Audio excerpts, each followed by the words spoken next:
سلام احترامات. یک بار دیگر هم الله مزی با بوجو کمپیت خید و یا سلام هموطن. در خدمت هموطنان گرامی هستیم. دوستان گرامی، درس امروزی ما درس 19 هم است که لنومبر اختین است یا ordinal numbers. دوستان گرامی، البته این درس ها نظر به سلسله که ما شما نظر به فهرست میخوانیم در این قسمت رسیدیم و از این به بعد البته چند درس دیگر مونده که ایموشن یا فیلینگ است، لیموسیون سانتیما، که مثلا شما چی احساس میکنین، از خوب میکنین، خراب میکنین، گرمی احساس میکنین، خنک احساس میکنین. البته درس های بعدی است دیگه. فکر میکنم که درس های ما قرار بخیر به اخیر میرسه. باز هم در این زمان دوستای ما که با چینل نیو هستن سابسکرایب کنین تا که درس های بعدی نمانین و دوستایی که قبلا درس ها رو تعقیب میکنه مهربانی کنین همراه هموطنای ما را شیر بسازین. خب دوستان، باز هم قسمه که ما شما خواندیم cardinal numbers in French یا les nombres cardinaux en français. البته در اعداد اصلی در فرانسوی که به زبان دری و پشتو در چینل موجود است. لینک هایش دوستا. باز هم کسی اعداد اصلی را یاد نداره مهربانی کن برن و در اونجا حساب یاد بگیرن. البته حساب اعداد چی میگه؟ کاردینو، اعداد اصلی. درست است که مثلا یک دو سه اعداد خواه کد به قسم.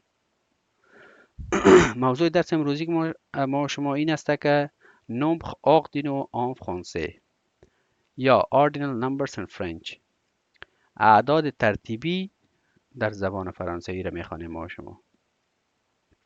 این در کجا استفاده میشه؟ اینجا به شما گفته شده که ordinal numbers express order, rank, sequence and position. همین نمبر که ما شما ترتیبی را میخوانیم این به ما شما چی را نشان میده؟ آردر را نشان میده، ترتیب. رنگ، البته رنگ به معنای ازی است که به ما شما مقام نشان میده. مثلا به وطن ما شما میگفتیم منی که لومړی ساتنمن، دوهم ساتنمن، دریم ساتنمن. درست است؟ یا لومړی جنرال، دوهم جنرال، دریم جنرال به این قسم. درست است؟ یا ستر جنرال یا لومړی دگرمن، دوهم دگرمن به این قسم. پس همین قسم اینجا این نمرات به مو استفاده میشه، رنگ. درست است؟ سیکونس مثلا امو ترتیب یا پوزیشن. درست است؟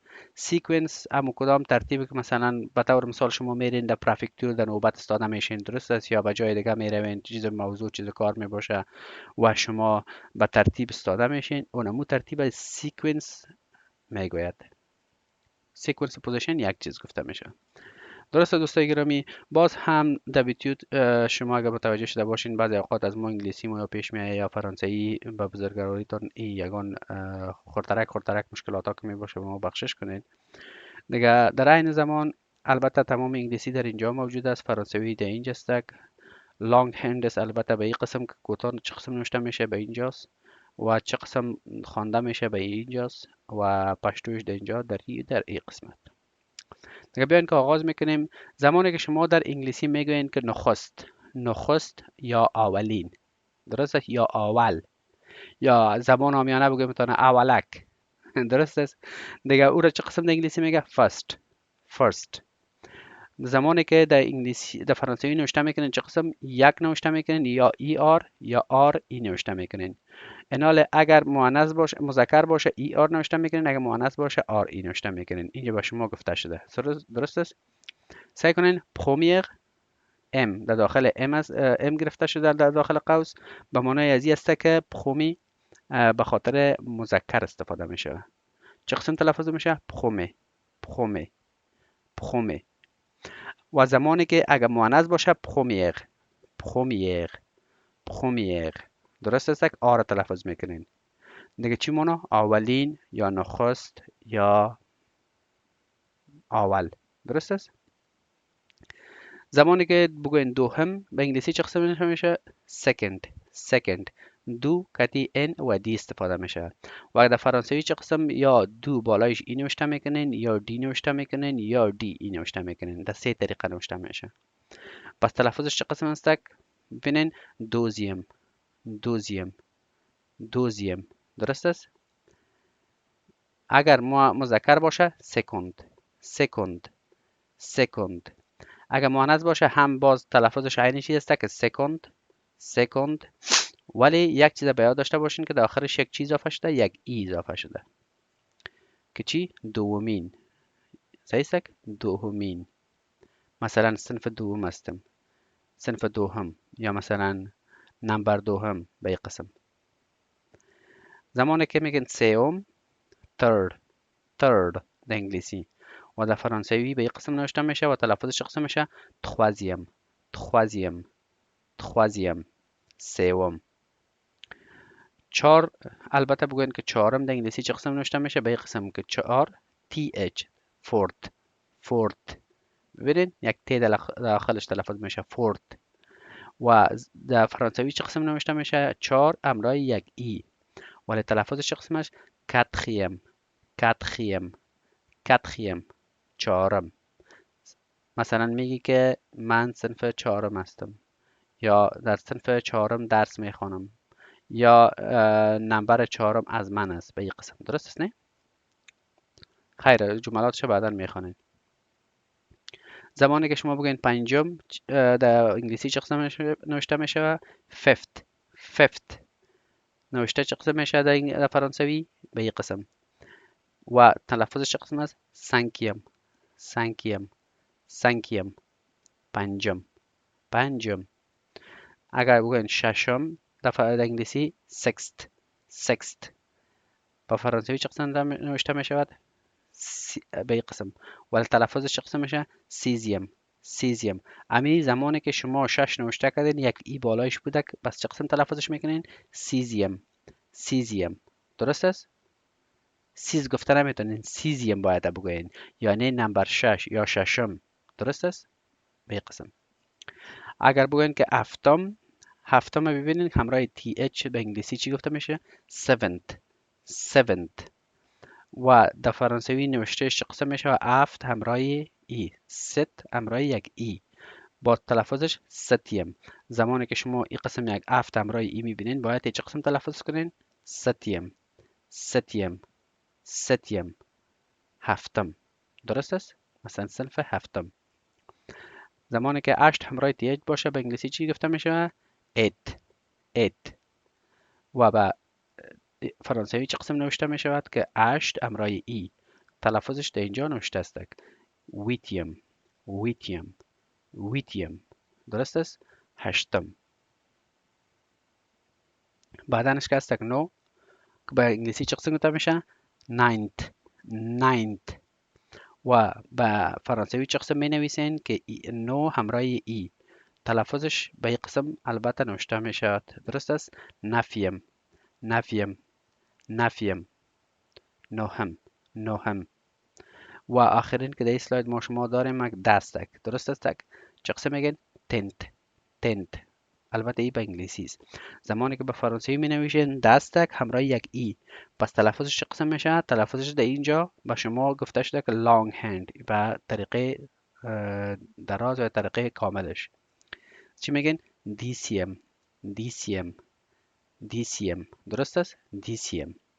پس دوستای گرامی چه قسم اینها رو استفاده میکنین؟ مثلا میگین که به طور مثال فکر کنین که شما در یک کیو رفتین، مثال گپ یک جای مفته، به طور مثال یا مذاق فکر کنین یا به هر صورت، به طور مثال شما برین یک جای مفته، مثلا سیم کارت توزیع میشه، شما میگین که je suis arrivé le premier، je suis arrivé le premier.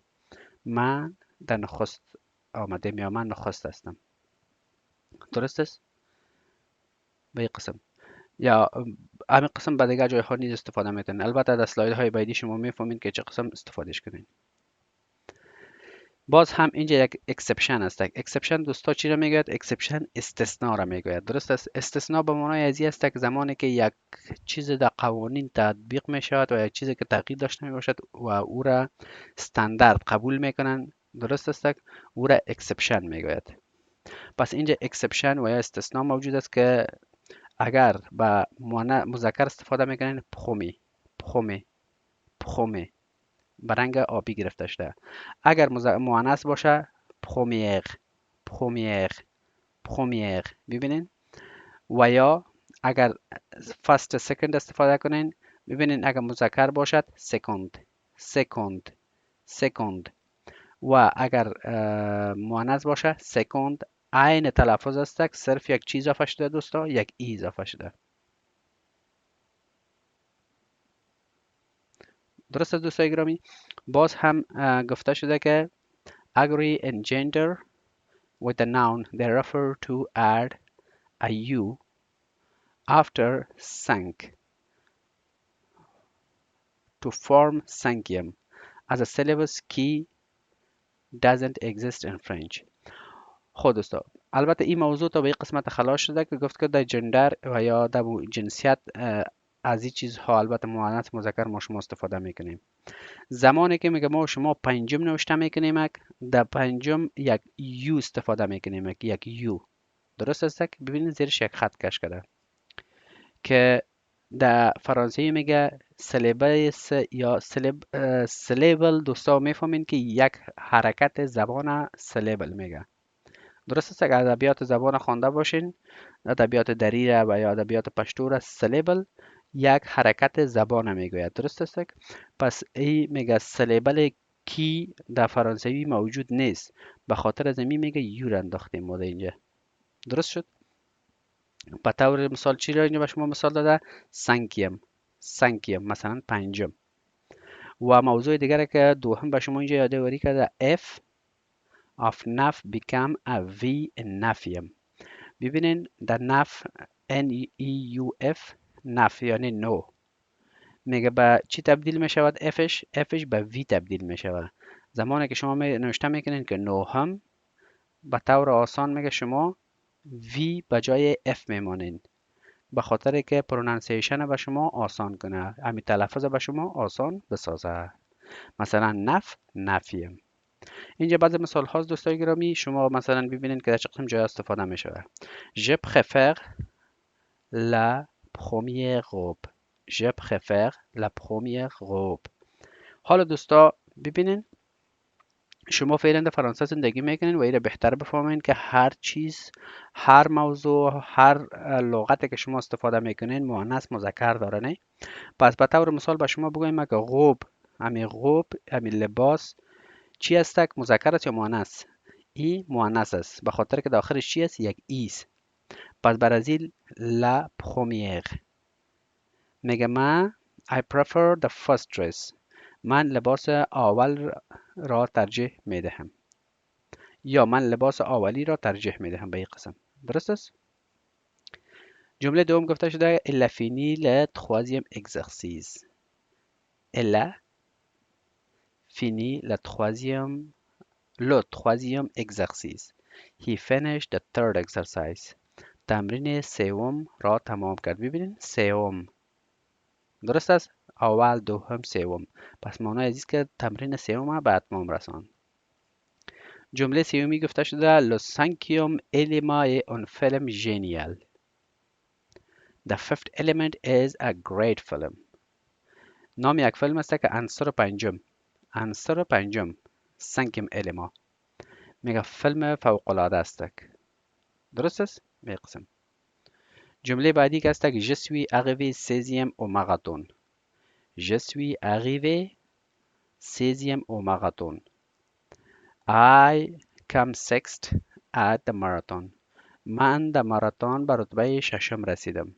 دیگه دوستا ای je suis arrivé، باز اگر بخیر زنده بودیم انشالله زمانی که به شما درس ایدو را آغاز کردم، باز شما را البته این موضوع گرامری است که پس کمپوزه یا پس زمان گذشته را شما چه قسم مثلا استفاده میکنین، اونها را بخیر آغاز میکنیم و شما را میفهمانیم که چه قسم استفاده کنین.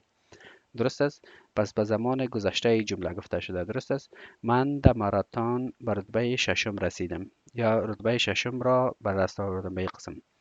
دوستان ماراتون چه رقم تمرین است؟ تمرینی است که زمان یک بار در سال در فرانسه دایر می شود و هم کدام بازیکنان و کدام کسایی که دوش میکنند آنها یا تارگتشان 40 کیلومتر است یا 20 کیلومتر. اونمو 20 کیلومتر یا 40 کیلومتر اینها دوش میکنند و کسی که اون در نخست میآید مثلا پخومی یا پخومی است یا پخومی یا دوزیم تخوازیم به این قسم، من هر کدامش نمبر میده. درست است؟ و جمله آخری که داریم J'ai réussi la 9e fois. J'ai réussi la 9e fois. I managed the 9th time. من برای 9 بار موفق شدم. به طور مثال شما کد لغو رو امتحان میتین و بار اول ناکام میشین، دوم، سوم، چهارم، پنجم، هشتم ها تا نهم. در نهم شما چی میکنین؟ کامیاب میشوین. پس چی میگین؟ J'ai réussi la 9e fois. درست است؟ میگین که در بار یا در نهم بار من کامیاب شدم و در نهم بار من موفق شدم. می قسم دیگه باقی مانده دوستا کار خانگی خودتان است که چه قسم استفاده میکنین و چه قسم جملات را میسازین. باز هم دوستا در این سلاید البته یک کمش تکراری است ولی بعدنش که است البته به شما نشان داده شده که چه قسم شما بیشتر از 10 به بعد بگوین. Comment écrire les nombres ordinaux en français؟ چه قسم نوشته کنین همین نمبر ترتیبی را در فرانسوی. اینجا بر شما آسان میخوانم، خدا کنه که براتون خسته کن نباشه. Premier، premier، première، première، deuxième، deuxième، troisième، troisième، quatrième، quatrième، cinquième، cinquième، sixième، sixième، septième، septième، septième، huitième، huitième، huitième، neuvième، neuvième، neuvième، dixième، dixième.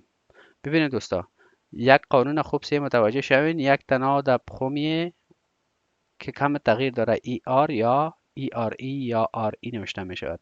دیگه باقی مونده بالای هر کدامش که یک ای گذاشته شد چه قسم تلفظش میکنین؟ ای قسم چیزی که به شما میال تلفظ کردم. به طور مثال اگر امی کدام جایی که من ماوس خود بالای شور میتم اگر این تلفظاتش بر شما نباشه و این قسم به شما نوشته شود شما باید عین موضوع که براتون تلفظ کردم امی قسم تلفظ کنین. درست است؟ به طور مثال ببینید من بگویم 11 هم، پس ایر نمیخوانم، من تنها ایر میگم. اونزیم، اونزیم، اونزیم. اینجا البته نوشته شده براتون تلفظش و اینجا برای شما همون طریقیش که مثلا روزمره استفاده میکنین. دوزیم، دوزیم، دوزیم. سیستک. troisième، treizième، treizième. بعدنش که هستک 14م، quatorzième، quatorzième، quatorzième، quatorzième، quinzième، quinzième، quinzième. 16م، seizième، seizième، seizième. 17م، dix-septième، dix-septième، dix-septième. 18م، dix-huitième، dix-huitième، dix-huitième. 19م، dix-neuvième، dix-neuvième، dix-neuvième. 20م، vingtième، vingtième، vingtième. بعضی دوستا خود گفته که خیلی ای آیا از 10 به بالا هم استفاده می شود و یا خیر؟ بله. به طور مثال اگر شما در پاریس زندگی کنین ببینین میگه که je habite à 14e arrondissement. درست است؟ اما کدام ساحه که مثلا شما در خود داخل پاریس دیده نه که به چندین اغاندیسما تقسیم شده. پس همین قسم شما میتونید که بگوین که مثلا مدام و ساحه 14 هم زندگی میکنم یا مثلا میگن که j'habite à 16e arrondissement یا بگوین که مثلا j'habite à 18e arrondissement. درست است به این قسم. پس شما میتونید که در این قسم جایا از اینها استفاده کنین. خب زمانی که اگر بگوین که 21 هم وانتی اونیم، وانتی اونیم، وانتی اونیم. وانتی دوزیم، وانتی دوزیم، وانتی دوزیم. وانتی troisième، وانتی troisième. وانتی quatrième، وانتی quatrième. وانتی cinquième، وانتی cinquième. وانتی sixième، وانتی sixième. وانتی seizième. وانتی septième، وانتی septième. وانتی huitième، وانتی huitième. وانتی neuvième، وانتی neuvième. خب زمانی که شما بگین که 30م trentième trentième trentième. درست است؟ ولی نوشتهش دوستای گرامی خوب متوجه باشین که همهش یک ای بالاش نوشته میشه. پس زمانی که شما هر شماره را که بالاش ای قسم یک ای دیدین به این طریقه تلفظش کنین. خب بعد از سی دوستا براتون گفته شده که 31 صحیح است؟ 31 31 اگر باز از 31 به بعد میگیم مثلا بگوین 32 33 34 35 37 38 39 بعد از او چی میاد دوستا؟ 40 یعنی چلم. درست است؟ 40 40 40 مثلا 40. اینا اگه بگوین 41 42 43 ببخشید 41 42 43 پس بگوین 41 42 43 45 همین قسم رفته برین تا که 50 میرسه. زمانی که بگوین 50 درست است؟ 50 50 50 مثلا بگوین 51 51 52 53 54 همین قسم تا به 60. اینجا زمانی که به 60 میرسین شما دوستا باز 60 60 درست است؟ 60 مانا 60. درست است؟ پس اینالی که اگر بگوین که 61 62 63 61 62 63 به این قسم. از او به بعد دوستا باز هم 70 است. 70 درست است؟ 70 70. باز اگر بگوین که 71 72 73 71 62 63 تا به ای که شما به 80 برسین. درست است؟ پس این حالا 80 شما چی 80 80 80 80 درست است که 80 میشه. اگر بگیم که 81 82 83 81 82 83 به این قسم تا که 90 برسه.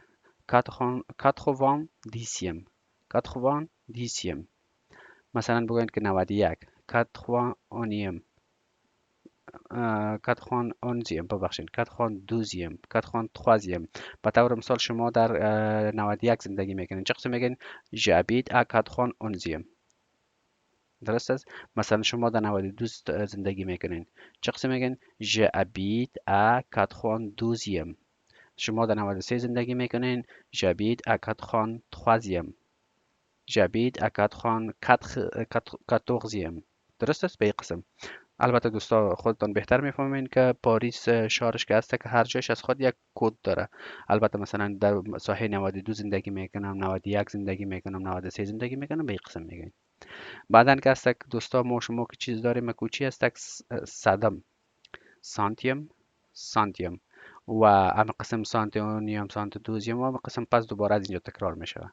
و اگر بخواین که هزارم سیستک میلیم میلیم میلیم درست است؟ هزارم. زمانی که بگوییم که البته چه قسم تلفظ میکنیم میلیونم یا به ترتیبش بگوییم میلیونم پس امو میلینیم البته تلفظش نیز است سیستک میلینم میلینیم صحیح. دیگه دوستای گرامی این تمام نمرات بود که ما شما ترتیب البته به خاطر ترتیب استفاده میکنیم که به طور مثال جاهای استفادهش بالخصوص مثلا در مکاتب است مثلا میگین که صنف هفتم صنف هشتم صنف نهم یا در یک جای شما میروین و در آنجا نوبت میگیرین مثلا میگین اولم دوم سوم چهارم و غیره و غیره. درست است؟ یا به طور مثال شما یک چیز را میخواین یک کس را میگین که اون دومش میخوایم یا پنجمش میخوایم یا ششمش میخوایم. درست است؟ به طور مثال ببینین در یک دکان میرین ببینین دستتان نمیرسه مثلا از کسی که در دکان کار میکنه یا در سوپرمارکت کار میکنه میگیشه که بیا که ما کمک کو و مثلا او بلند میباشه با آنها میگوین که مثلا دو میشه کار دارم سی میشه پنج میشه به این قسم. دیگه به این قسم البته موارد استفادهش بسیار زیاد است.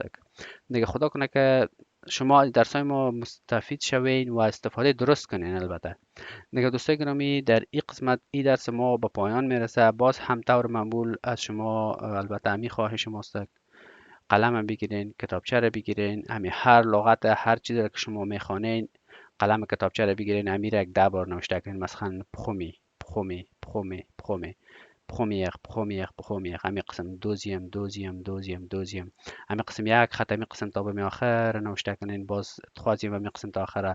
انشالله مطمئن باشین که این درس هم 100% یاد میگیرین.